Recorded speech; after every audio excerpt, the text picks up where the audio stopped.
আসসালামু আলাইকুম সুপ্রিয় শিক্ষার্থীরা, কেমন আছো সবাই? আশা করি ভালো আছো।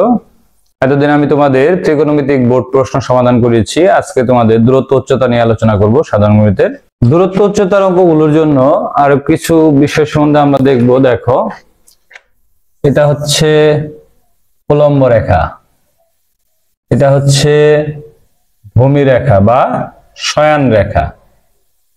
এই রেখার বরাবর উপরে যে কোনো রেখা যদি থাকে তাহলে এটা হচ্ছে ভূরেখার সমান্তরাল রেখা। এটা তাহলে এখানে যে বিষয়টা খেয়াল করবো, দেখো এটার নাম কি বললাম? উলম্ব রেখা, উলম্ব রেখা। আর এটা হচ্ছে ভূরেখা বা শয়ান রেখা। ভূরেখাকে আমরা শয়ান রেখাও বলতে পারি।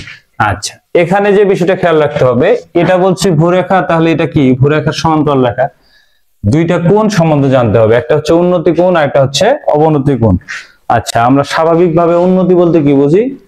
ছোট, আগে যেরকম ছিল তার চেয়ে বেশি উপরের দিকে উঠেছে, অর্থাৎ নিচে থেকে উপরের দিকে ওঠার সময় যে কোণটা হবে সেটা হচ্ছে উন্নতি কোণ। তাহলে অবনতি বলতে কি বুঝি?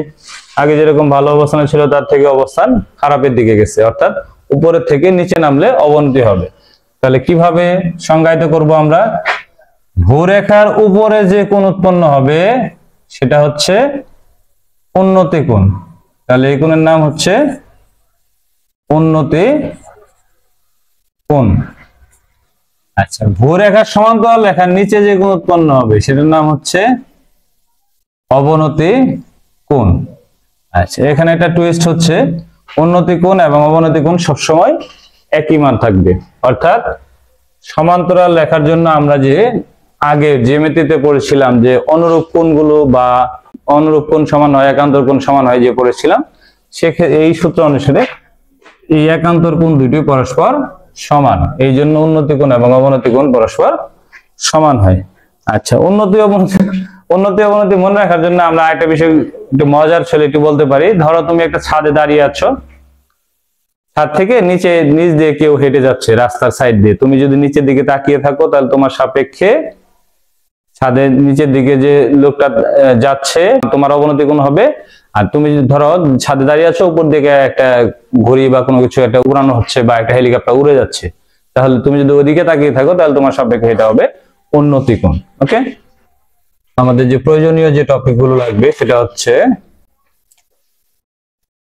এখানে অবশ্যই ত্রিকোণমিতির যে আলোচনা থাকে সেটা তো আমাদের লাগবেই। এখানে ত্রিকোণমিতিক বিষয়গুলোর সাথে আমরা কিছু বিষয় মনে রাখতে হবে এখানে, সেটা হচ্ছে তিনটা কোণের মান অবশ্যই আমরা মনে রাখবো। কি কি কোণের মান? 30 ডিগ্রি, 45 ডিগ্রি এবং 60 ডিগ্রি। এই তিনটা কোণের মানগুলো আমরা অবশ্যই মনে রাখবো। আচ্ছা, সাইন 30 ডিগ্রি মান কত? 1/2। 45 ডিগ্রি মান হচ্ছে 1/√2 এবং 60 ডিগ্রি মান হচ্ছে √3/2। cos 30 ডিগ্রি মান হচ্ছে √3/2, 45 ডিগ্রি মান 1/√2 এবং 60 ডিগ্রি মান হচ্ছে হাফ।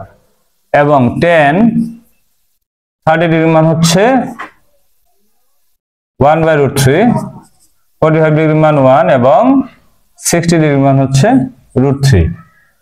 তুমি যদি এই তিনটা অংশের মান মুখস্থ না রাখতে পারো তাহলে দূরত্ব উচ্চতায় তুমি অঙ্ক করতে হিমশিম খেতে হবে, পাবে না বললেই চলে।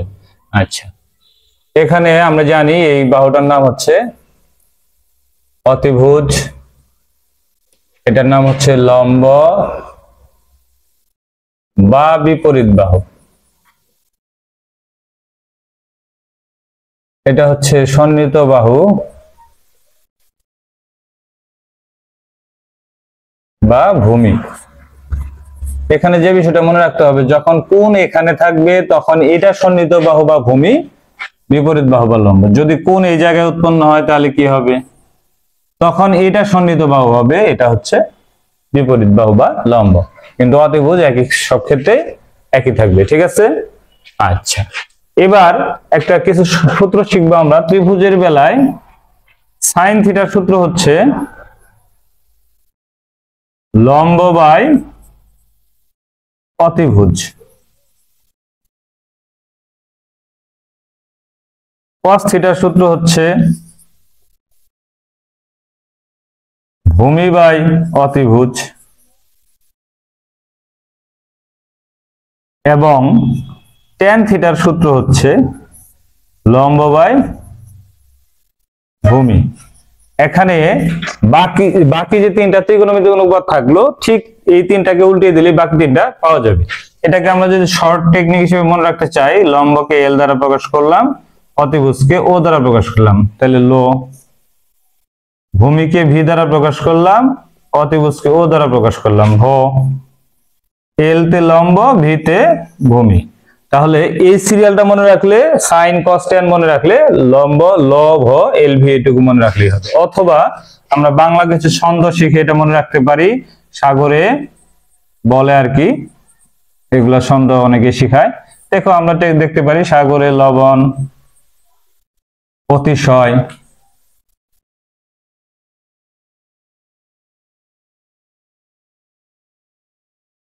তারপর এটা নিতে পারো কবরে ভূতের অতি ভয়, তারপর এটাকে বলতে পারো টেরা লম্বা ভূত। যেটা মনে রাখতে চাও সেটাই মনে রাখতে পারবে। অথবা অন্য একটা ছন্দ আছে, সাধু ললিতা অম্বলি কলিকাতা ভ্রমণে আসিয়া টাকা লইয়া ভাগিল, এগুলো মনে রাখতে পারো। সাগর লবণের বিষয় দিয়ে কি বোঝানো হয়? সাগরে বলতে সাইন, লবণের জন্য লম্ব, অতিশয়তে অতিভুজ। সেম কাজ কবরের জন্য কস, ভূতের ভূমি, অতি ভয়ের অতিভুজ। এইভাবে টেরা লম্বা ভূত, ট্যান লম্ব ভূমি, এইভাবে আমরা মনে রাখতে পারি। এখানে আরেকটা বিষয় খেয়াল রাখতে হবে, এই যে তিনটা কোণের কথা বলেছি 30 ডিগ্রি, 45 ডিগ্রি এবং 60 ডিগ্রি, এর জন্য আমাদের ত্রিভুজের চিত্র কি ধরনের হবে এই বিষয়টা আগে মনে রাখতে হবে। 30 ডিগ্রি কোণের ক্ষেত্রে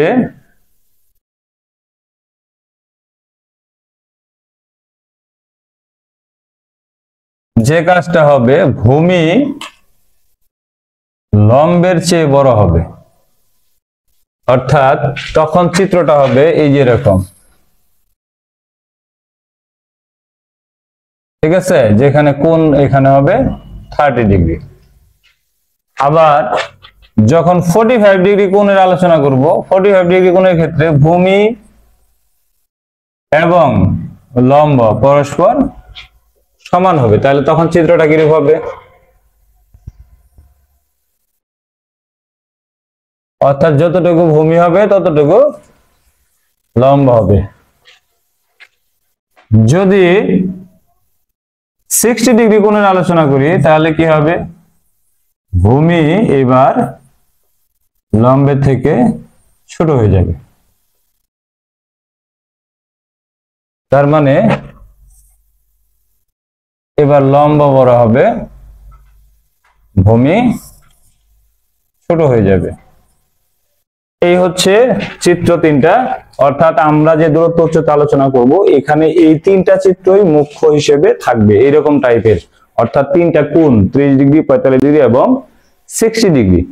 এখানে আমি সবগুলো কোণই নিচে আট করেছি, এই কোণগুলো এই জায়গায়ও হতে পারে, ঠিক আছে?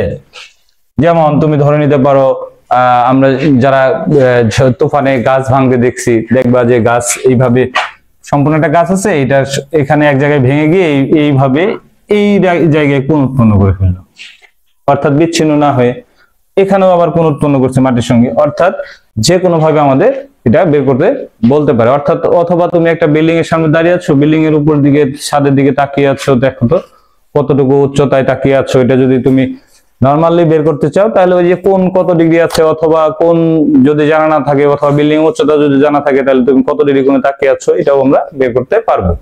অর্থাৎ দূরত্ব উচ্চতার যদি আমি বাস্তব ব্যবহার ক্ষেত্রে বের করতে বলি, যেমন তোমাদের একটা উদাহরণ দিয়ে রাখি, হিমালয় যে পর্বতের এভারেস্ট শৃঙ্গ, এটার উচ্চতা মাপা হয়েছে এই তোমার এই দূরত্ব উচ্চতার অঙ্কগুলো, অঙ্কের এই দূরত্ব উচ্চতার ব্যবহার করে। অর্থাৎ তুমি কোণ এবং ভূমি থেকে কত দূরে আছো এটা যদি জেনে থাকো তাহলে অবশ্যই এটা উচ্চতা বের করতে পারবে। এরকম আমাদের দৈনন্দিন জীবনে বিভিন্ন কাজে আমরা দূরত্ব উচ্চতাকে ব্যবহার করে থাকি।